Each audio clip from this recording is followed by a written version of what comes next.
All right, here's what I'm starting out with: the heat erasable pens. Can't wait to try them. And a baker's nest pattern. I believe her website's still active. You can go there and grab it.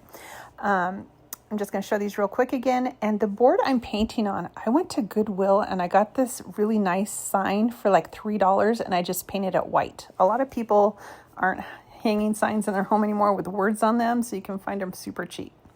All right, so I have the pattern, and I've got my trusty long ruler that I used to do my woodworking with, because it gets things nice and square because it's got that T on the end, but you can also just use a yardstick. So I always start by just kind of marking the center, and I'm just following the pattern. And I'm going to fast forward this a little bit because it takes some time. So here I'm starting to draw my first lines with these heat erasable pens, and they work pretty good. Sometimes I had to go over 2 or 3 times just because I am working on wood versus fabric, but I thought it was just fine. And I'll show you a close-up later. So her patterns are pretty easy to follow, and you can see I've got a good start here, and this is what the pen looks like.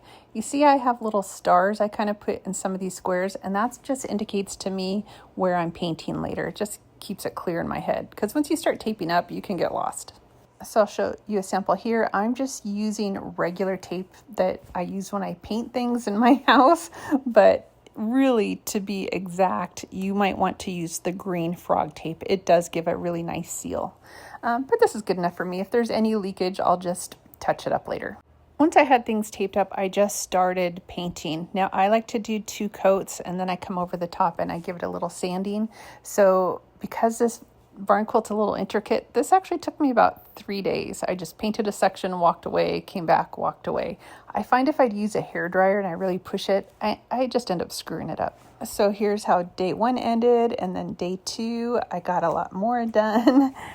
And as you can see, that ink is not fading. It's holding up over multiple days. Then I just very carefully take off the tape. You're gonna have some little errors, and I don't stress about it. I just touch up later. All right, I'll show you a little overhead progress shot as I tape up the last little bits here and get this ready. I think it's going to be so cute. Okay, I'm going to take this last little piece of tape off, and then I'm going to show you close up all my markings that are still there. So this is all that pen, and normally I would have pencil marks and I'd have to erase it. Sometimes they still show, but the directions just say to put heat on it. It's not a sunny, hot day here, so I'm just going to use my hairdryer and see how this works.